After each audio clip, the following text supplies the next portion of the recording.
rapaz que vivía no campo e marchou pra ciudad. Era pequeno, empezou a medrar e a súa testosterona comezou a carburar.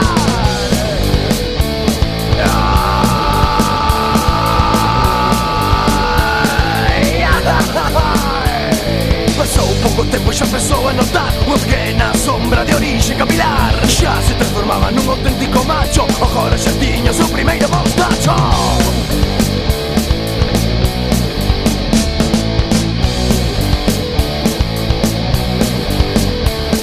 Certo día súa nai foi comprar media docena de cuchillas de afeitar, pero o Sergiño nas quería tocar, pois o seu bigote non pensaba rasurar. Rasura o bigote, meu rapaz, rasura o bigote, dixo túa nai. Rasura o bigote, meu rapaz, rasura o bigote, vai ou non vai? Sergiño Baruta xa tiña 20 anos e era a burla de todos os paisanos. Ríase dele en cada peluquería, e todo o mundo lle decía e repetía: rasura o bigote, meu rapaz, rasura o bigote, dixo túa nai. Rasura o bigote, meu rapaz, rasura o bigote, vai ou non vai?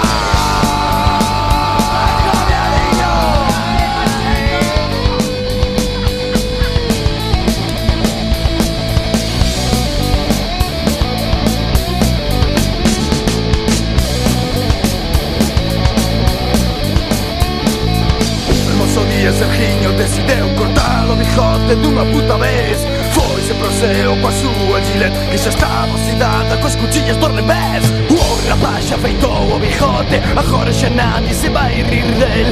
Pero Sergiño, por moito que o cortes, o